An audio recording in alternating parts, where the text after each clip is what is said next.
Auditeurs de Radio Matania, c'est le moment de la prédication et celle que j'ai le bonheur et la joie d'introduire est une prédication du pasteur Claude Missindibazi qui a pour titre le suivant: Appeler Dieu Père. Appeler Dieu Père, et pour texte de référence, un texte du Nouveau Testament, l'épître de Paul aux Romains, chapitre 8, du verset 12 au verset 21. Appeler Dieu Père, Romains chapitre 8, 12 à 21, est une prédication que je vous recommande vivement, avec des focus importants, comme un focus sur la notion de chair dans la Bible, également un focus sur l'adoption, un focus bien sûr, l'adoption en tant que chrétien, adopté dans la famille de Dieu, un focus sur beaucoup d'autres éléments et problématiques. C'est une prédication événement, une prédication qui va certainement nous enrichir. Notez également qu'à la fin de cette dernière, il y aura un moment important constitué par la prise de parole de Mama Rachel Missindibazi à l'occasion de la fête des pères. Un hommage vibrant sera rendu au père spirituel de l'église protestante évangélique Matania à Corbeil-Essonnes en France, le pasteur Claude Missindibazi. Je vous recommande également ces instants précieux. Il y aura des paroles fortes qui seront prononcées. Que le Seigneur nous bénisse tous. Restons fidèles ensemble au programme riche de Radio Matania.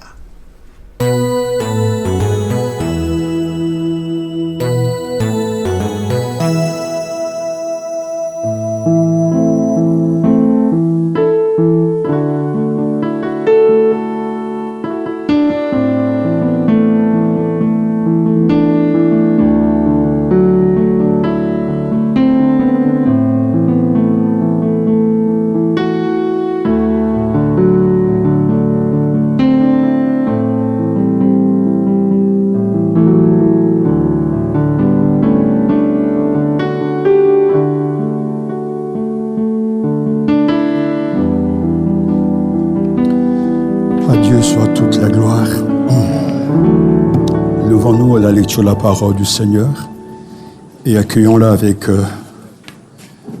avec joie et sans retenue. Faisons la lecture donc de l'épître aux Romains, chapitre 8, versets 12 à 21. Romains, chapitre 8, versets 12 à 21.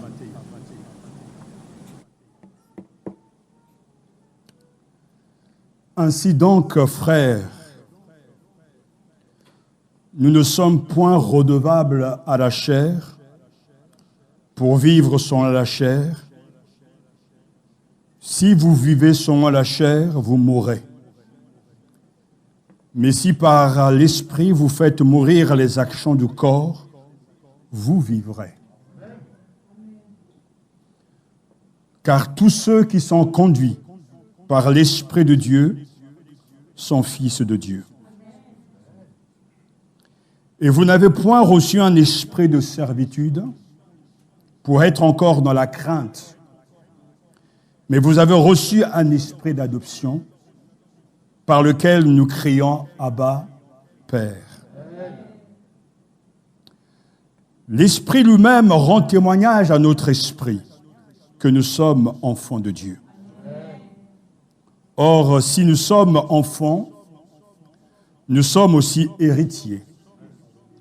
Héritiers de Dieu et co-héritiers de Christ, si toutefois nous souffrons avec lui, afin d'être glorifiés avec lui. J'estime que les souffrances du temps présent ne sauraient être comparées à la gloire à venir qui sera révélée pour nous. Aussi, la création attend-elle avec un ardent désir la révélation des fils de Dieu. Car la création a été soumise à la vanité, non de son gré, mais à cause de celui qui y a soumise, avec l'espérance qu'elle aussi sera affranchie de la servitude, de la corruption, pour avoir part à la liberté de la gloire des enfants de Dieu. Amen. Galates chapitre 4, verset 6 nous dit, « Et parce que vous êtes fils, Dieu a envoyé dans nos cœurs l'esprit de son Fils, lequel crie, Abba, Père, Amen. » Prions le Seigneur.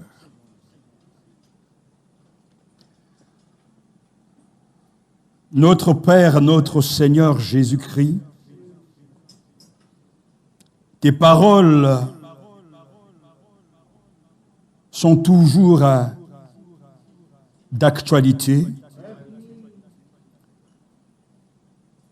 et nous avons besoin de prendre le temps nécessaire pour nous arrêter,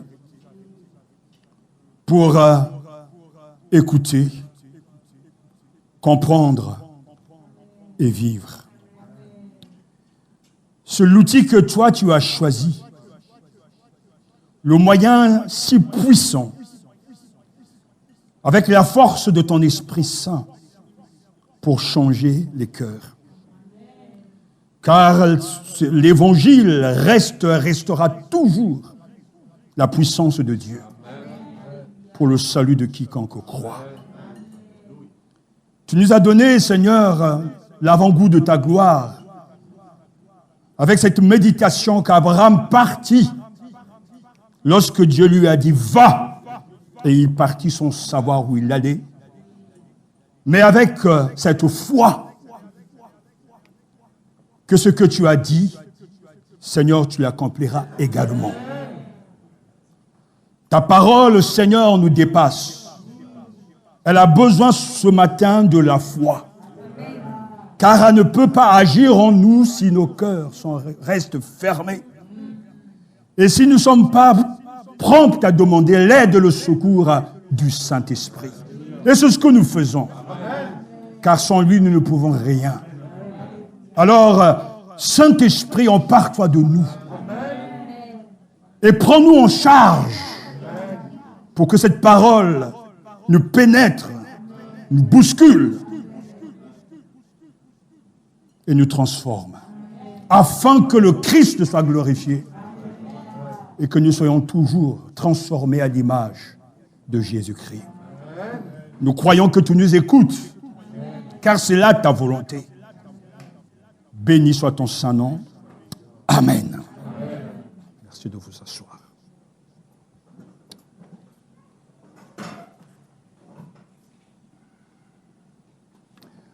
Ce sont des choses qu'il nous faut retenir et répéter encore et encore. La présence du Saint-Esprit se reconnaît toujours à son action, aux effets qu'il produit et aux fruits qu'il fait porter. Là où se trouve le Saint-Esprit, là où le Saint-Esprit est, dans le cœur de chaque chrétien, le Saint-Esprit, sa présence est palpable, visible, se reconnaît toujours à son action, aux effets qu'il produit et aux fruits qu'il fait porter. Le mot « esprit » est répété plus de 10 fois dans ce chapitre. L'Esprit de Jésus, l'Esprit de Christ, l'Esprit de Dieu. Et ce n'est pas pour rien que l'apôtre inspiré nous parle de la vie dans l'Esprit. Romains chapitre 5 nous parle de la justification par la foi. Romains chapitre 6 nous parle de la mort en Christ. Romains chapitre 7 nous parle de la loi, de l'esprit de vie en Jésus-Christ, mais aussi de la loi qui nous pousse à faire ce qui est contraire à Dieu. Et Romains chapitre 8 est une explosion de louanges, car il nous montre l'unique moyen pour le croyant d'être croyant et de persévérer dans la foi, si ce n'est par le Saint-Esprit. La loi de l'Esprit de vie en Jésus-Christ m'a affranchi de la loi du péché et de la mort. Et là où l'Esprit de Dieu est, il y a toujours une action. Il y a toujours du concret. Il y a toujours la vie de Dieu. L'Esprit de Dieu n'est pas un hôte mort. Inactif, il est comme une force de résurrection. Il diffuse de la vie. Et dès aujourd'hui, c'est une certitude.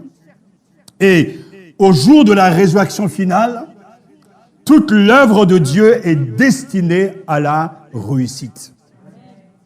Et son esprit y travaille déjà. Dans le monde entier, le Saint-Esprit agit. Et même en France, le Saint-Esprit agit. Et dans mon cœur, le Saint-Esprit agit. Dans ce passage, Paul nous montre le chemin de la vraie vie, celle des fils de Dieu, conduits par l'Esprit, qui leur permet de dire « Abba », c'est-à-dire « Père, Papa ».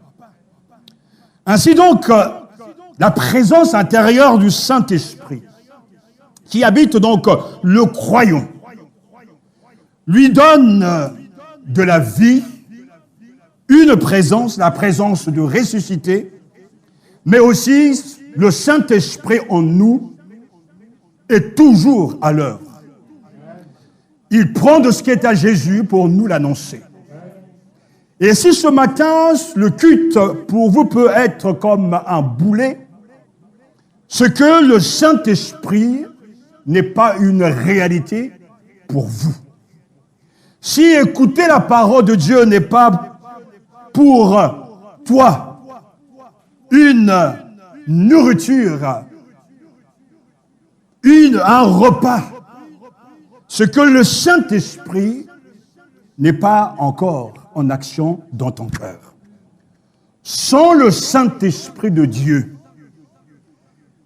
il n'y a point de vie, point de joie, point d'enthousiasme par rapport aux choses de Dieu.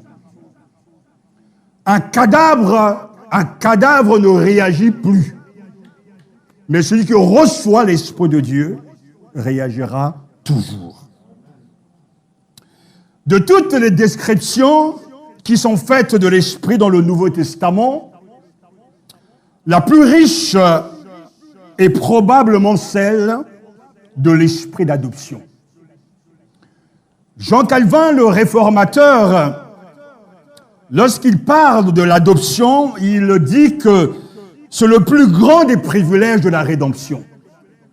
Après avoir été justifié, après bien sûr avoir été régénéré, ayant reçu le Saint-Esprit dans son cœur, l'Esprit de Dieu nous apporte la mentalité et nous apporte une relation intime avec Dieu qui est devenu notre Père.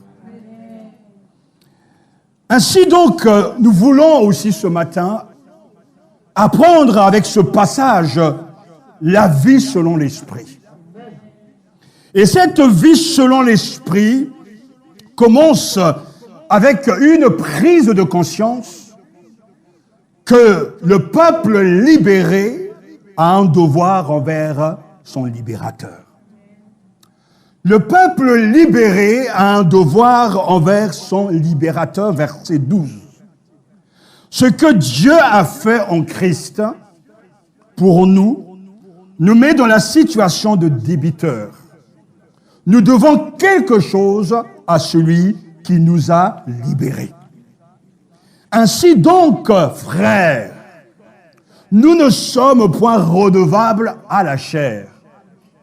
Pour vivre selon la chair, si vous vivez selon la chair, vous mourrez. Mais si par l'Esprit vous faites mourir les actions du corps, vous vivrez. Le chrétien est conscient qu'il est passé d'un statut à un autre. dont la chair, en Adam, pécheur, l'Esprit Saint l'a fait passer en Christ. Et il jouit d'un nouveau statut, le statut d'être enfant de Dieu. Nous ne sommes donc plus redevables à la chair.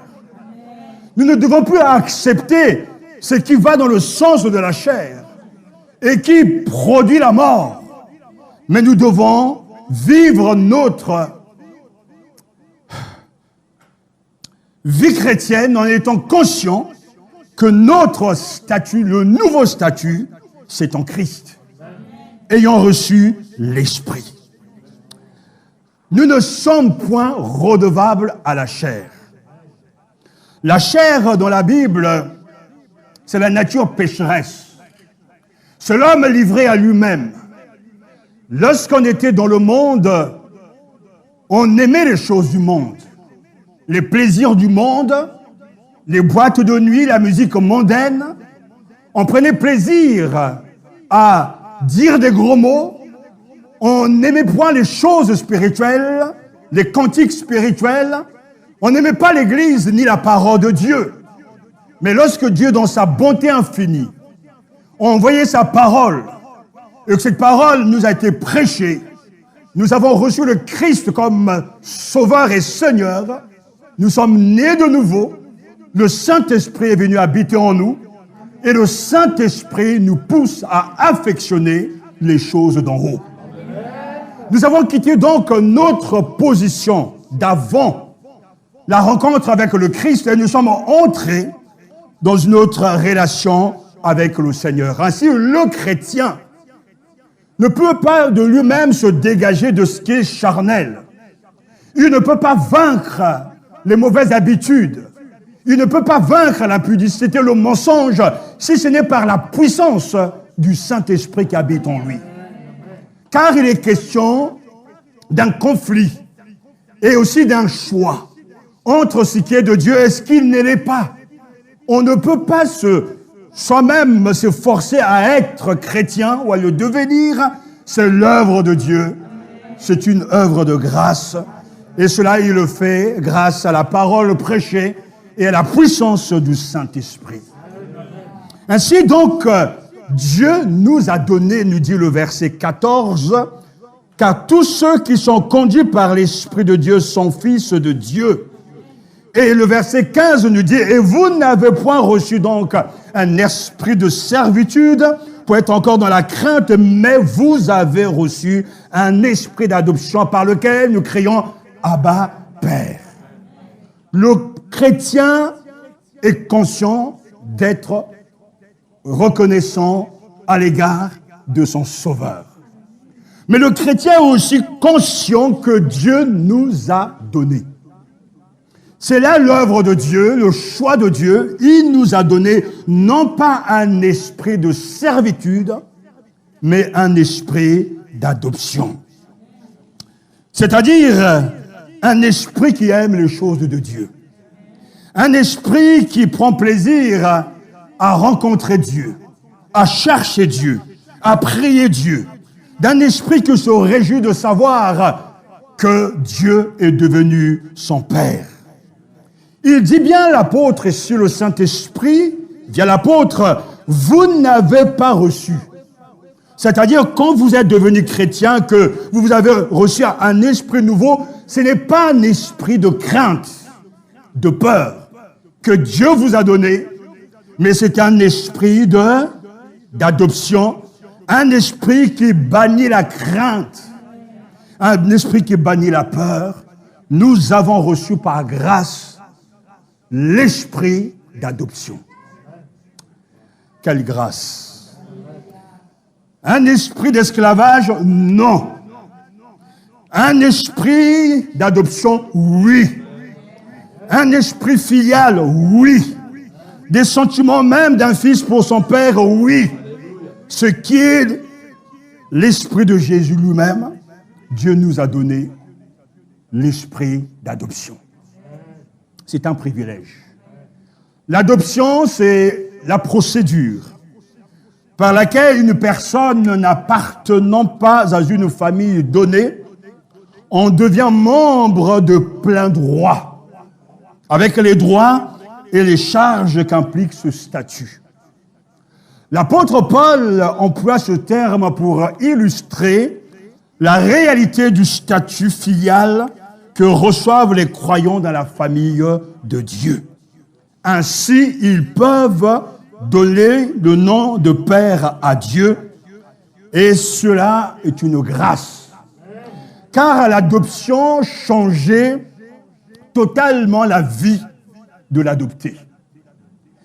Il devait couper toute relation avec son ancienne famille et se consacrer entièrement à sa nouvelle. Il devenait un étranger pour son ancienne famille, renoncer à son culte familial et adorer les divinités de sa nouvelle famille. Christ nous a adoptés. Dieu nous a adoptés. Lorsque l'on se convertit, l'on quitte l'ancienne vie pour entrer dans la famille de Dieu. Lorsqu'on devient chrétien, on quitte Satan, le père du mensonge, et on suit maintenant le père de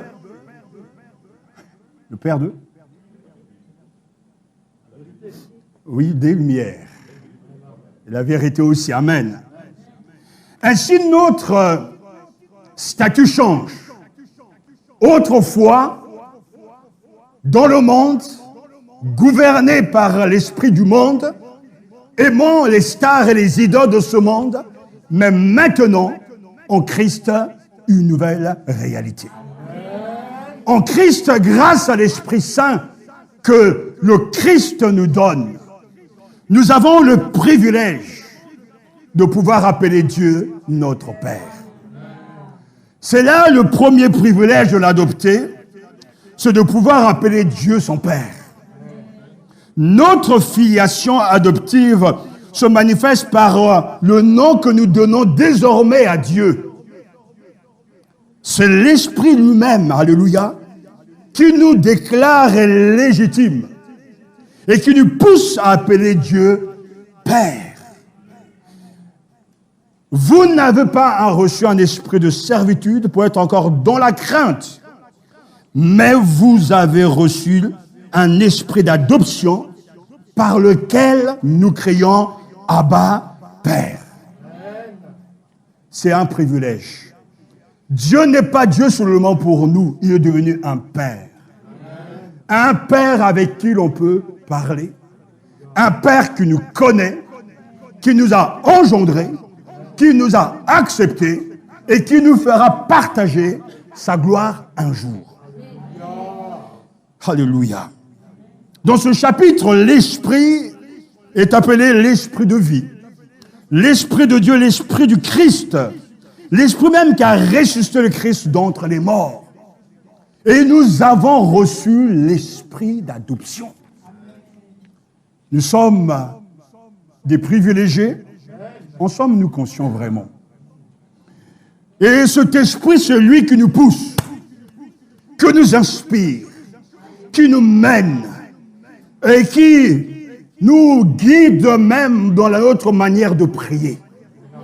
Nous crions, nous nous clamons, nous l'appelons Abba Père, Papa. Alléluia. C'est Jésus qui est capable de le faire. Abba Père est un mot que Jésus a inventé en fait. Car Jésus lui-même appelait son Père toujours Père, Papa.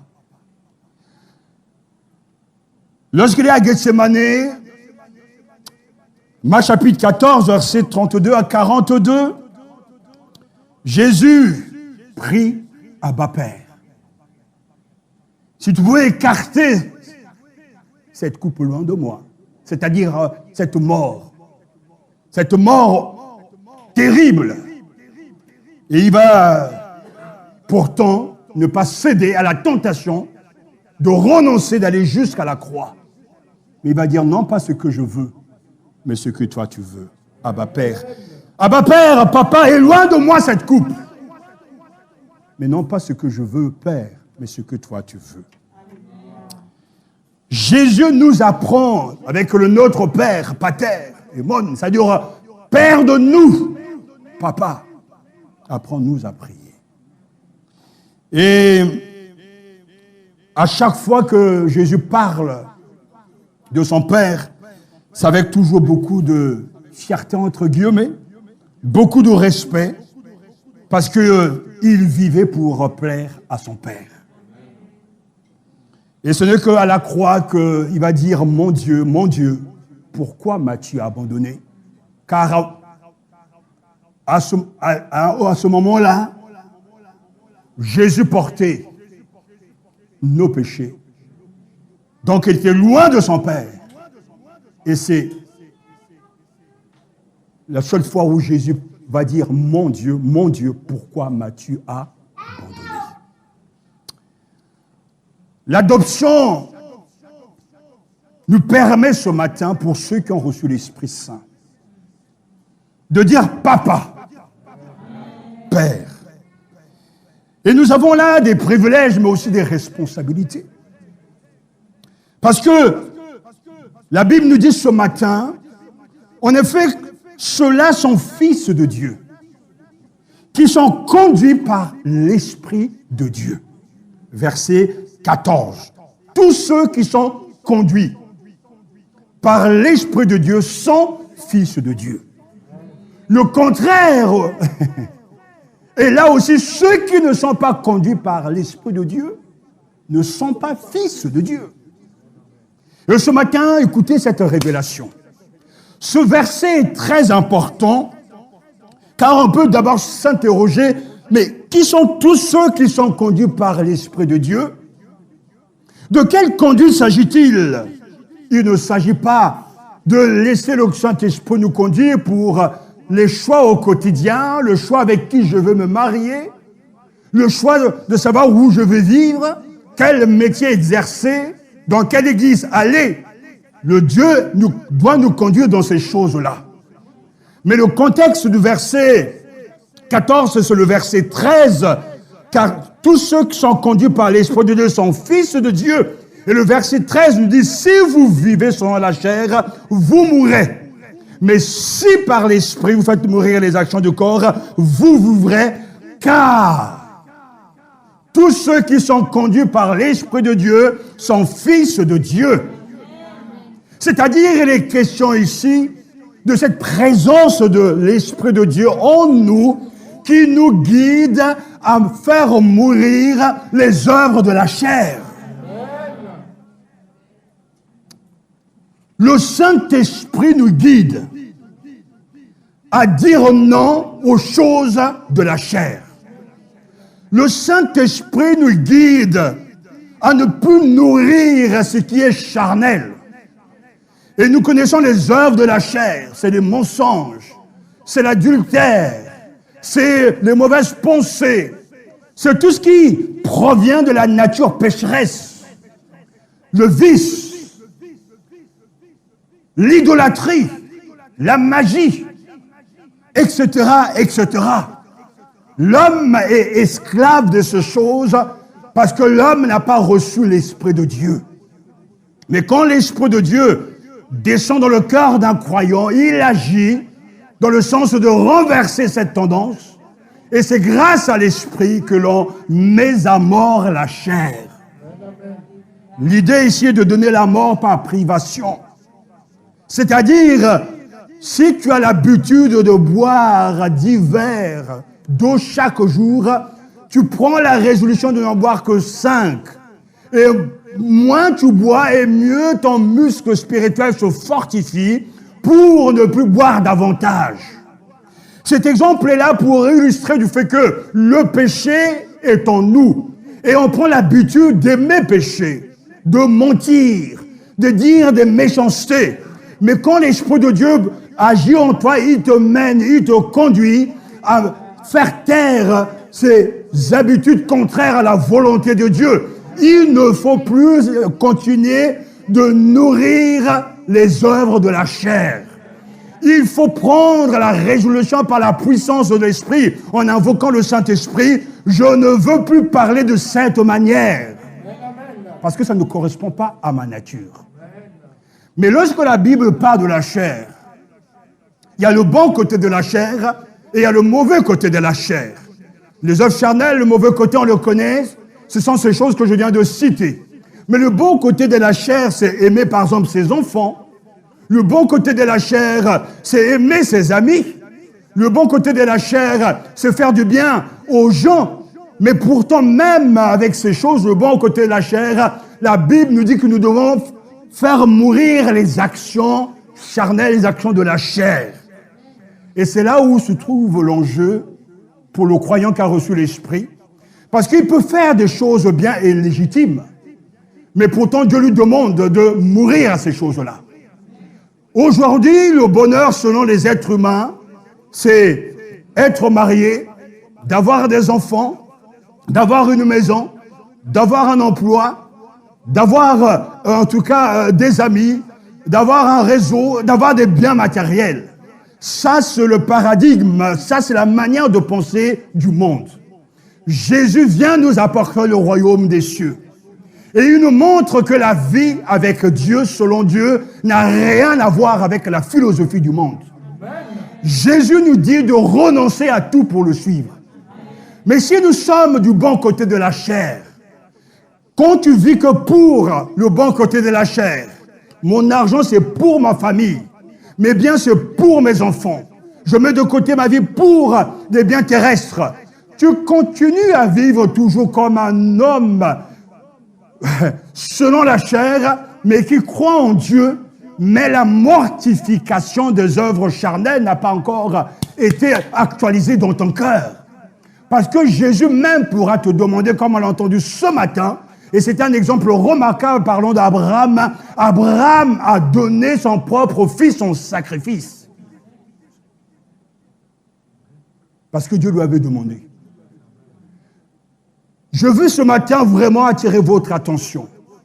Parce que c'est un piège de croire que quand nous avons ces choses, que c'est la bénédiction de Dieu et que pour nous, c'est ça la vie. Si ce matin, tu crois que ta vie, ta réussite dépend et découle des choses que tu auras, c'est que tu n'as pas encore compris l'Évangile. L'Évangile nous appelle à mettre Dieu en premier. L'Évangile nous appelle à faire de Jésus-Christ notre Seigneur. L'Évangile nous dit de quitter le monde, de fuir le monde et de tout sacrifier pour la cause de Jésus-Christ. Tous ceux qui sont conduits par l'Esprit sont fils de Dieu. Ceux-là seulement sont fils de Dieu. Ainsi, au quotidien, lorsque je prends la décision d'acheter une voiture qui va me coûter 10 000 euros alors que j'ai 20 000 euros dans ma poche, je prends la décision de priver ma vie d'un bien légitime et qui n'est pas nécessaire pour mon bonheur terrestre. Est-ce que tout le monde me comprend? Je rembobine. Tu as 20 000 euros dans ta poche. Jésus te dit, suis-moi. Et toi, dans ta logique à toi, tu dis que je veux une voiture qui va me coûter 20 000 euros alors qu'une voiture qui te coûtera 10 000 euros marchera aussi bien. Mais tu veux cette voiture et ce n'est pas toujours le Seigneur qui te dit de l'acheter, hein, c'est toi-même. Comme c'est Dieu qui te dit d'acheter telle maison, tel appartement, tel vêtement, ce n'est pas le Saint-Esprit qui te le dit, c'est toi-même. Sur le bon côté de la chair. Mais le chrétien qui décide de mortifier la chair, de ne plus nourrir la chair, a compris en lui que tout ce que j'ai appartient à Dieu. Qu'est-ce qu'il va faire? Il va dire, Seigneur, cette voiture peut même me coûter 5 000 euros. Je mets 5 000 euros pour cette voiture qui ne sera peut-être pas une voiture que les gens vont remarquer, mais je décide de mettre 15 000 euros pour ton œuvre à toi. Ce n'est pas la même chose. C'est le piège que Satan a tendu à beaucoup de gens. C'est-à-dire, il n'y a plus l'idée de donner la mort à ce qui est charnel. On continue de faire comme si Dieu attend de nous que tout le monde soit marié, que tout le monde ait des enfants, que nous ayons tous un salaire énorme, que nous partons tous en vacances. Non. La mortification de la chair est le signe que l'esprit travaille. Il y a des priorités. Aujourd'hui, je peux multiplier les exemples. Quand les gens ont besoin d'argent pour enterrer les leurs, quand les gens ont besoin d'argent pour voyager, ils en trouvent toujours.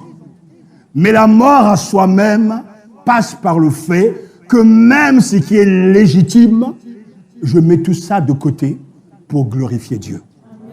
Et le chapitre 8 montre même que le Saint-Esprit est capable de ressusciter nos corps, fatigués, parce qu'il est puissant. Je veux ce matin vraiment m'arrêter sur ce point parce que tous ceux qui sont conduits par l'Esprit de Dieu sont fils de Dieu. Mais celui qui ne met pas à mort la chair n'est pas un fils de Dieu. On peut se gargariser et prétendre qu'on est enfant de Dieu, mais Dieu nous observe et il nous parle et nous dit, mais ça te coûte quoi de me suivre? Le dimanche passé, nous avons eu ce magnifique témoignage du pasteur. À un moment donné, il parlait du fait qu'il a dû vendre sa propre moto pour contribuer à l'œuvre de Dieu, aller évangéliser. Je me souviens que la première fois que nous sommes partis au Togo, je l'ai vu avec cette moto. Et ils étaient même à 3 dessus avec toute sa famille. Pour lui donner cette moto, vendre cette moto pour en récupérer un peu d'argent pour aller évangéliser, c'est un sacrifice. Un sacrifice terrible. Et un sacrifice qui va bousculer même sa famille, ses enfants. Il faut marcher. Mais il n'a pas discuté. Il a obéi. Et c'est là les vrais saints, on les reconnaît dans ce moment-là. Ils ne discutent pas, mais ils obéissent. Ils font même ce qui peut ne pas être juste, mais aux yeux des hommes, mais aux yeux de Dieu, c'est important. Et j'ai bien peur que dans cette église, ce genre de sacrifice ne passe pas et ce message ne passe pas. Parce que les gens se disent, moi je veux ma voiture, moi je veux ma moto. Je veux prier que Dieu accorde la bénédiction autrement. Mais non. Christ a porté une croix. Parce qu'il y avait... Ce message de Jésus est tellement si important ce matin. Le bonheur selon Jésus n'a rien à voir avec les biens matériels. Si vous êtes capable de renoncer à ce qui est si important à vos yeux pour Jésus, vous avez la preuve en vous, avec vous, que vous êtes des vrais fils de Dieu. Paul a renoncé à tout pour gagner Christ. Et l'évangile doit être prêché de telle sorte que les gens se sentent mal à l'aise du fait que je ne peux pas passer ma vie à chercher quelque chose de ce monde. Les soucis que j'ai ne sont pas liés parce que je ne plais pas à Jésus, mais parce que je n'ai pas assez d'argent pour mes biens matériels et voire physiques. Je suis inquiet pour mon avenir, mais je ne suis pas inquiet pour l'avenir de l'Église. Je suis inquiet pour mes enfants, mais je ne suis pas inquiet pour les membres de ma famille qui ne sont pas encore convertis. Je suis prêt à débourser une telle somme pour un bien terrestre, mais je ne suis pas prêt à mettre la même somme pour l'œuvre de Dieu. Et c'est là où ce verset est un verset important. C'est pratiquement le verset clé de cet épître. Tous ceux qui sont conduits par l'Esprit de Dieu sont fils de Dieu. Mais tous ne sont pas conduits. Et je viens de vous l'expliquer suffisamment pour qu'en entrant chez vous, puissiez comprendre et réfléchir encore que mais le Saint-Esprit est une force qui nous pousse à faire des choses que, d'un point de vue humain, on ne peut pas faire. Donner son propre fils, le fils de l'héritage, est une preuve de l'amour que nous avons pour Dieu. Mettre sur le tout, économiser pour la gloire de Dieu, est une preuve que nous sommes avec Dieu. C'est pour cela que l'apôtre Paul dit « Et vous n'avez point reçu un esprit de servitude pour être encore dans la crainte. » Non, puisque vous avez déjà donné tout au Seigneur. Puisque vous avez déjà décidé de renoncez aux choses légitimes de la chair, vous n'avez donc pas reçu un esprit de servitude. Plus de crainte, mais un esprit d'adoption, par lequel nous pouvons crier « Abba, Père ». On peut tous prier de cette manière, mais ce n'aura pas d'impact. Parce que vous voyez bien que dans la parole de Dieu, il y a toujours une logique. Dieu a fait pour nous, nous lui sommes redevables, n'est-ce pas? Nous pouvons être reconnaissants. Mais s'il n'a rien fait pour nous, on n'a pas à lui dire merci. Lorsque Dieu donne son esprit, c'est un esprit d'adoption qu'il nous donne. Mais il nous dit aussi que si vous marchez selon la chair, vous allez mourir. Il ne parle pas de la mort physique, il parle d'une mort spirituelle. Et c'est là où se trouvent bien des gens, ils sont morts spirituellement. Ils n'arrivent plus à vivre, ils n'arrivent plus à respirer l'atmosphère céleste. Si Dieu ce matin pouvait ouvrir le cœur des uns des autres et projeter nos pensées, j'aimerais bien savoir ce qui vous chagrine, ce qui vous rend malheureux. Et je suis convaincu, parce que la Bible dit très clairement, ce qu'il y a du péché quelque part. Il y a l'idole cachée, l'idole du moi, ce trop plein de soi-même, ce trop plein d'amour du monde. Mais quand Christ va prendre toute la première place, alors tout change. Je crois que les vrais saints peuvent voir les anges, comme on a entendu dimanche passé. Je le crois. Ce n'est pas un miracle, c'est la vie naturelle de l'enfant de Dieu. Je crois que l'Esprit de Dieu conduit les saints qui ont pris la résolution de ne servir que Dieu le Père. Et c'est à ce moment précis seulement que quelque chose va se passer. Comme le frère le disait, il a vu venir le Dieu en œuvre, viens nous pour le bénir. Et ce mot Abba Papa, personne ne peut le prononcer sans l'Esprit de Dieu. Je me souviens, je pourrais donner plusieurs exemples, alors que j'étais dans des situations sans rien. Il ne s'agissait pas de faire des grandes prières, mais ce mot sortait du plus profond de mon cœur. Père, souviens-toi. Père, aide-moi. Papa, je n'ai personne ici, il n'y a que toi. Je suis orphelin, mais toi, tu es mon Père. Et lui, il entend ça. Il entend cette prière. Je suis la preuve qu'il y a un Père céleste qui prend soin de ses enfants. Et que vous pouvez grandir sans père, sans mère, etc. Et pourtant, Dieu devient votre Père. Non pas un Père qui est là pour nous écraser, mais un Père d'amour. Un Père qui nous attend. Un Père qui nous aime. Et ce matin, j'aimerais tellement pour vous que vous soyez de ceux dont l'apôtre parle, ceux qui sont conduits par l'Esprit Saint, ceux qui sont menés par l'Esprit Saint. Je m'arrête sur ce mot « mener ». C'est-à-dire que le Saint-Esprit ne vient pas te forcer à être, à faire, non. Puisqu'il vient dans ton cœur, il déverse de l'amour. Et parce que quand on va dire « mon fils », Philippe, mon fils, X, suis-moi, l'amour que Dieu te donne et qu'il met dans ton cœur grâce au Saint-Esprit te pousse à le suivre sans retenue, sans regret, sans chagrin, parce que ce que Dieu a préparé est toujours meilleur. Il ne s'agit pas des automatismes où le Saint-Esprit vient te secouer, tu ne sais pas ce que tu fais, non. Je sais que j'ai des choix chaque jour à faire. Je sais que je dois mettre de côté telle et telle chose pour glorifier Dieu. Je sais ce que la vie terrestre me coûte, mes charges fixes. Mais je ne veux pas du tout passer ma vie à vivre pour le monde, à investir dans le monde.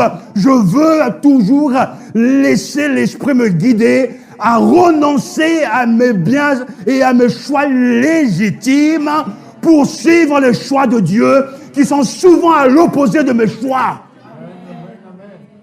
Ça, c'est la vie de l'Esprit. Et ce n'est qu'à la fin que vous pourrez voir la gloire de Dieu. Parce que je n'ai jamais connu, après toutes ces années dans l'Église, des gens qui ont vu la gloire de Dieu et qui sont en désobéissance. Ça n'existe pas. Mais j'aimerais ce matin encore, frères et sœurs, vous réveiller. Ne prétendez pas que vous êtes bénis parce que vous avez des biens matériels. Ce n'est pas une preuve de la bénédiction de Dieu. C'est une preuve de sa grâce. Mais ne pensez pas parce que vous avez la foi. Dieu en fait autant pour les païens.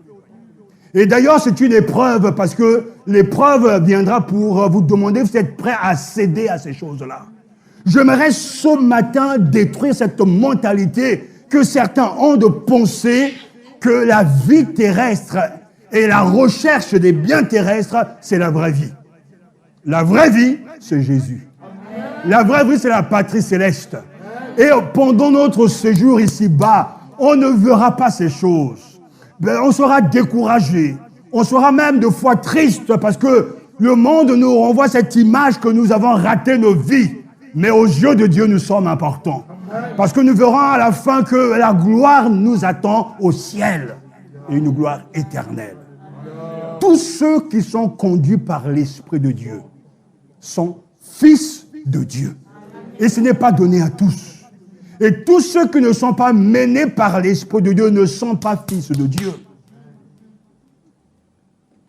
Et ceux-là ne peuvent pas dire « Abba Père ».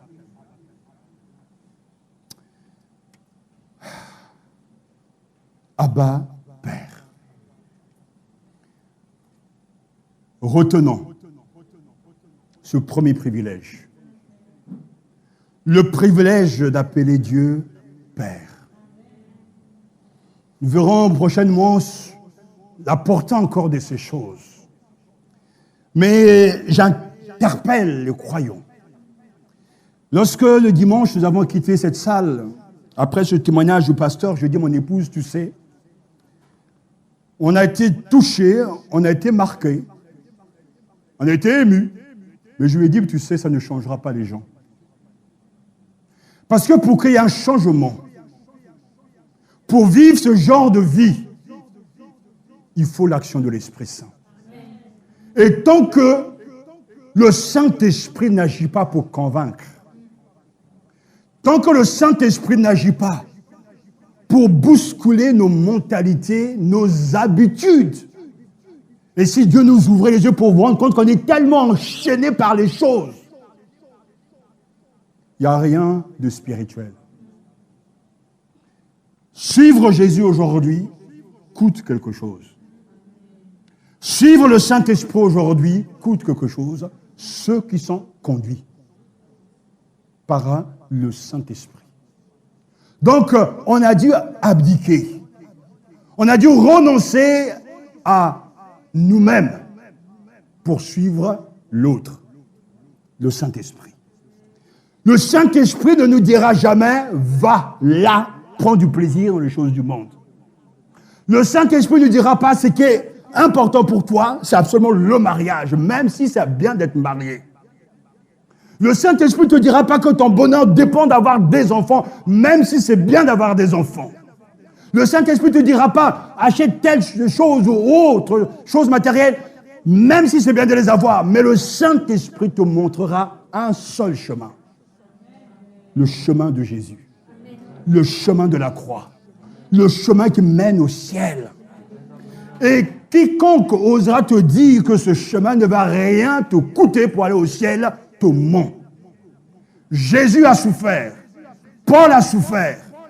Même Abraham a souffert. Les saints ont tous souffert avant d'aller rejoindre le Maître là-haut.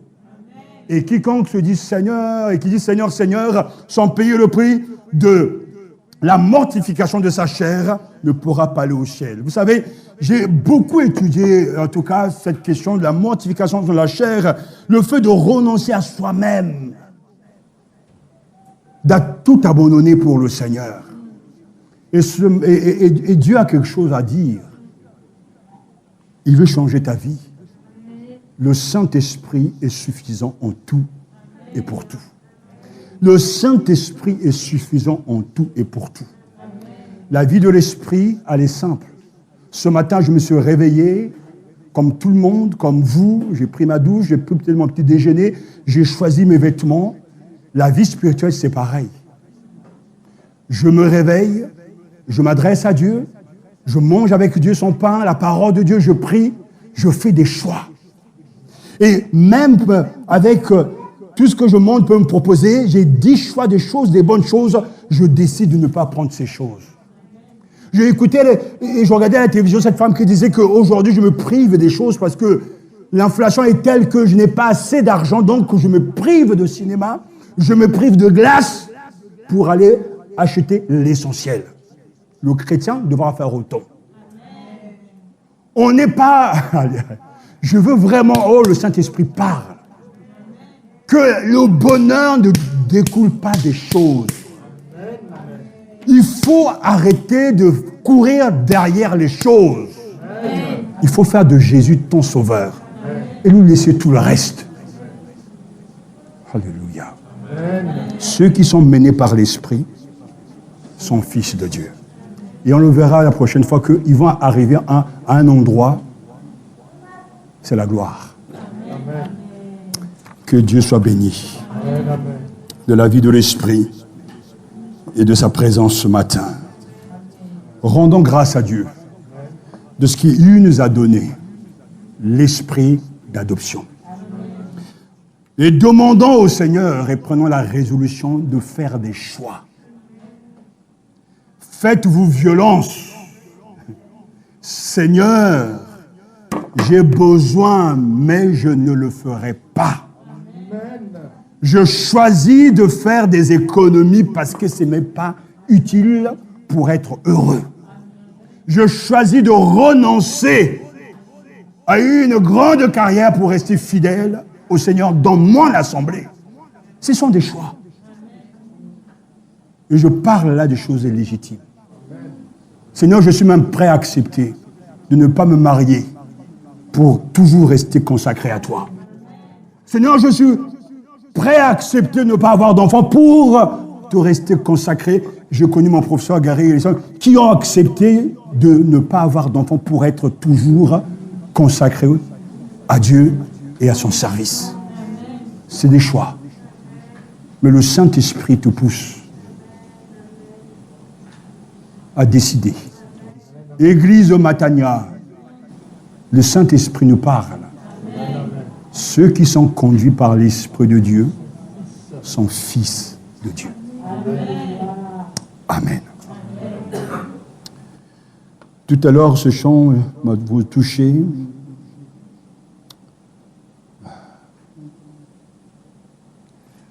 Alléluia. Gloire à l'Esprit Saint. Le dernier cantique que nous avons chanté, Grand Dieu, nous te bénissons. La deuxième strophe, je crois. Je n'ai pas le... Merci. Merci. Gloire soit au Saint-Esprit. Amen. Glorifions le Seigneur. Amen. Gloire soit au Saint-Esprit. Gloire soit à Dieu le Père. Gloire soit à Jésus-Christ, notre Sauveur, notre Frère. Sans l'immense charité, durera à perpétuité. Sans l'immense charité, durera à perpétuité. Que trois personnes nous causent la prière. Gloire soit au Saint-Esprit. Alléluia. Louange et gloire à toi, Seigneur, ce matin, pour cette parole que tu nous as adressée. Une parole, Seigneur, qui fait mal, mais une parole de vérité. Une parole qui met à nu notre réalité, mais une parole de vérité qui vient de toi. Seigneur, nous te rendons grâce pour le canal que tu as utilisé, ton serviteur ici présent. Merci parce qu'il est tenace dans son désir de nous transmettre fidèlement ton discours. Amen. Seigneur, merci parce que tu as révélé, Seigneur, nos manquements ce matin. Notre désir et notre prière ce matin, Seigneur, est que nous puissions faire des choix. Amen. Que nous puissions nous examiner et que par le Saint-Esprit, Seigneur, nous fassions le bon choix. Amen. Seigneur, permets vraiment que nous réalisions la profondeur de cette parole. Parce que tu es juste. Amen. Lorsque tu dis que ceux qui sont conduits par ton esprit sont fils de Dieu, tu nous dis également que ceux qui ne sont pas conduits par ton esprit ne sont pas fils de Dieu. Qu'ils sont esclaves sous la servitude de la chair. Voici ta parole ce matin. Seigneur, c'est une réalité dans nos vies. Nous réalisons, Seigneur, les uns et les autres, tous les mauvais choix que nous faisons tous les jours. Nous réalisions, Seigneur, les pactes de servitude que nous avons dans nos vies. Nous réalisons, Seigneur, que nous manquons la cible. Nous réalisons à quel point nous sommes tributaires, Seigneur, du matériel, donc de la vanité de ce monde. Nous tombons à genoux devant toi, devant la véracité de cette parole. Nous nous écroulons devant toi. Mais toi, tu nous dis, levez-vous et faites les bons choix. Amen. Parce que ce choix, c'est à nous de le faire. Ce n'est pas à toi de le faire pour nous. Il y a un prix à payer. Et Jésus-Christ, notre modèle, n'a pas hésité. Il a payé ce prix. Seigneur, donne-nous, Seigneur, de réaliser cette vérité. Donne-nous de réaliser cette vérité. Donne-nous, Seigneur, de réaliser cette vérité. Amen. Et de la vivre, Seigneur. Telle est notre prière ce matin, dans le nom de Jésus-Christ. Amen. Amen. La présence du Saint-Esprit se reconnaît par son action, par les effets qu'il produit et par le fruit qu'il fait porter. Seigneur, nous avons encore entendu ta parole ce matin. L'Esprit Saint, un esprit d'adoption, et nous voulons, mon Dieu, te prier, parce que c'est vrai que nos choix au quotidien ne reflètent pas que nous sommes tes enfants. Et nous voulons te demander pardon de pouvoir utiliser à mauvais escient ce mot Père, Seigneur. Nous le disons, mais est-ce que réellement nous en comprenons la portée? Seigneur, pardonne-nous, Seigneur. Et donne-nous de nous laisser réellement diriger par ton Saint-Esprit. Ce que nous entendons sur la mortification nous montre que nous sommes encore loin du compte. Et nous voulons, Seigneur, implorer ta grâce. Si tu nous permets d'entendre ces choses, ce n'est pas pour nous condamner, mais au contraire, c'est que pour que nous nous mettions à ta suivance de manière réelle. Que ton Saint-Esprit nous inspire réellement au quotidien nos choix. Le témoignage que nous avons entendu du pasteur la semaine dernière, ce que nous voyons comme exemple dans la Bible, Abraham, notre père dans la foi, Jésus-Christ, notre Rédempteur et Sauveur, tous ces choix qu'ils ont faits de privilégier, Seigneur, ta volonté, c'est cela que nous voulons dans nos vies. Et nous te prions, nous te supplions, Seigneur, afin que cette parole que nous entendons ne nous condamne pas, mais qu'elle nous mène à la vie éternelle, que nous puissions faire les bons choix, que nous puissions compter sur ta grâce, Seigneur. Tu n'es pas un Père qui condamne, mais tu pardonnes. Et tu permets que nous puissions prendre le bon chemin. Je te prie pour moi-même, Seigneur. Je te prie pour tous mes frères et sœurs qui ont entendu ta parole ce matin. Pour tous ceux qui vont l'entendre par la radio, par les CD, afin, Seigneur, que tu prennes pitié de nous et que tu nous conduises sur ton bon chemin. Nous voulons laisser notre volonté t'accomplir, Seigneur, mon Dieu, et que ton esprit soit vraiment notre dirigeant, qui puisse nous mener à la vie éternelle que tu offres. Que nous puissions avoir en ligne de mire, non pas les biens de ce monde, les richesses de ce monde, la joie selon ce monde, mais que nous puissions avoir en ligne de mire la vie éternelle avec toi. Sois béni pour ton serviteur, pour ce don, Seigneur, que tu lui as donné, pour cet exemple qu'il est pour nous avec son épouse et leur famille, pour les choix qu'ils font, qui nous inspirent.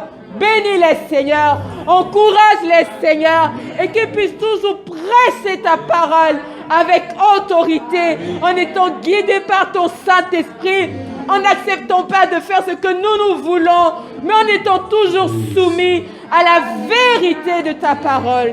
Qu'à ton nom seul, Seigneur, revienne toute la gloire et les honneurs. Amen. Gloire à toi, Seigneur. La gloire et les honneurs. Saint-Esprit, je veux personnellement lui dire merci ce matin. Car toute cette semaine, tu n'as pas arrêté de m'inspirer par rapport à cette prédication. Je ne savais pas ce qu'il prêchait, mon époux. Mais Seigneur, tu me parlais de se mettre à part pour toi, de mener cette vie de sanctification, de se sacrifier. Tu m'as dit de parler de cela à ton peuple ce matin. Et par cet exemple d'Abraham, Seigneur, tu m'as parlé et je retrouve cela dans cette prédication. Alors à toi la gloire, car cet esprit, tu es un esprit de vérité. Réellement, tu guides tes enfants, tu inspires tes enfants. Et je veux d'abord te dire merci, car tu aimes l'église Matania. À toi la gloire, Saint-Esprit. Ce matin, nous prions. Nous avons entendu tant de choses de ta part. Mais ce matin, Saint-Esprit, nous demandons ta grâce, que tu nous réveilles, afin de prendre au sérieux ce que tu nous dis. Oui, Saint-Esprit, ceux qui sont enfants de Dieu sont conduits par toi, Saint-Esprit. Lorsque nous disons que nous sommes des enfants de Dieu, les œuvres accompagnent, oh Seigneur, cette foi. Et ce matin, cet esprit aide-nous à nous débarrasser du vieil homme. Aide-nous à affectionner les choses d'en haut. Aide-nous à nous battre pour la gloire de ton nom, dans nos choix au quotidien. Cet esprit, aide-nous à accepter ta parole, à accepter les reprimandes, à accepter de changer. Seigneur, car nous ne voulons pas changer. Nous voulons faire ce que nous avons envie de faire. Mais ce matin, cet esprit touche nos âmes. Libère-nous, aide-nous. Oh Rabassaya, enseigne-nous à t'obéir, à faire ta volonté. Notre Père, ta parole est claire. Si nous vivons selon la chair, c'est déjà la mort. Et in fine, ça sera la mort éternelle. Ta parole est claire que ce choix n'est jamais facile. Parce que ce n'est pas simplement les mauvaises choses que tu nous demandes d'abandonner, mais c'est des choses aussi légitimes. Tu as demandé, tu as osé demander à Abraham de te donner son fils unique. Et il a fait.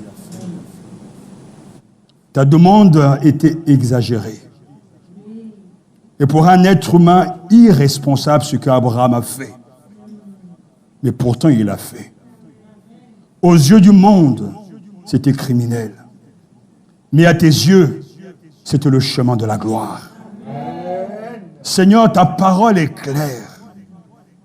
Soit nous décidons de te suivre et d'en payer le prix, soit nous repartons derrière. Mais déjà la sanction est là, c'est la mort. Père, de nous-mêmes, nous ne pouvons rien faire.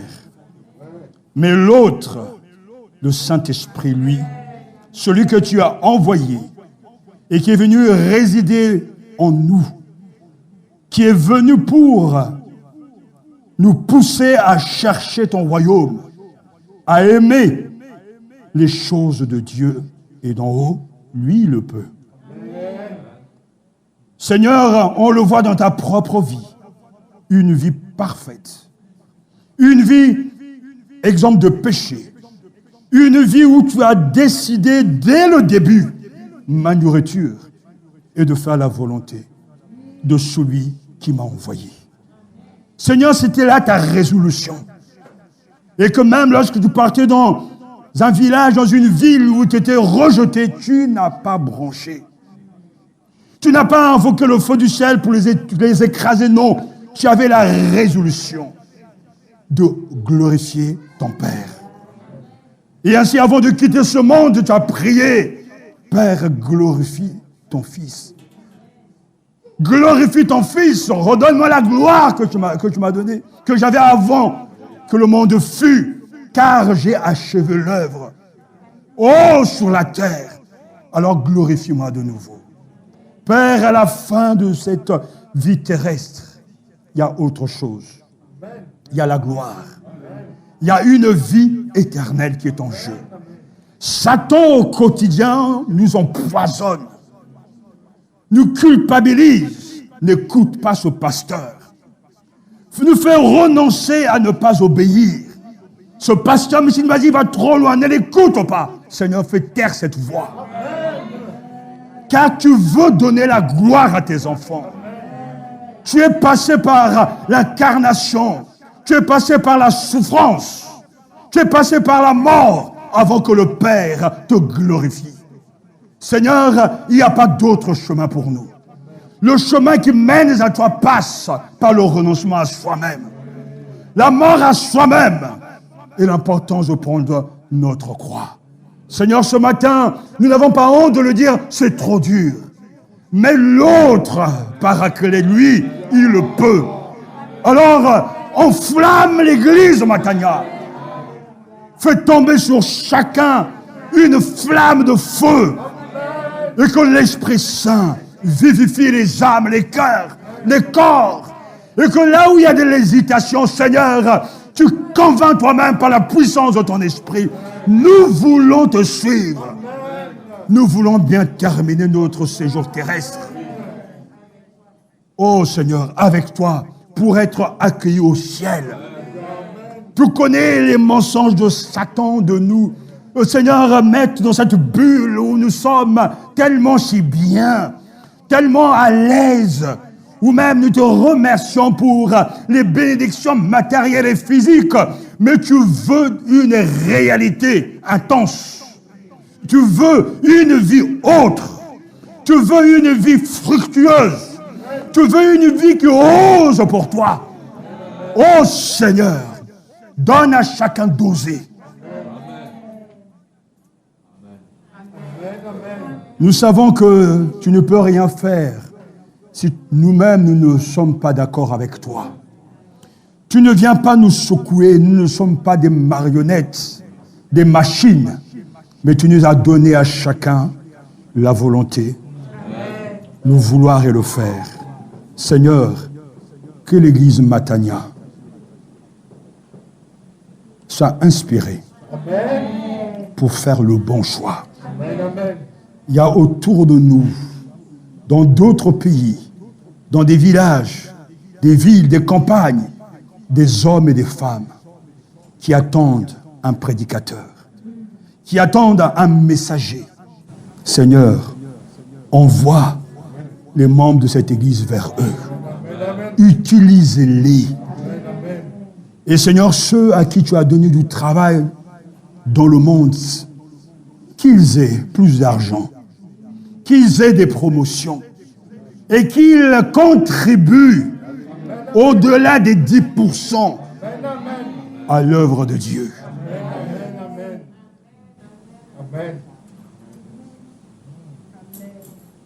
Au nom de Jésus, nous te remercions. Je te remercie parce que je ne méritais rien. C'est toi qui nous as donné l'esprit d'adoption. Nous te remercions.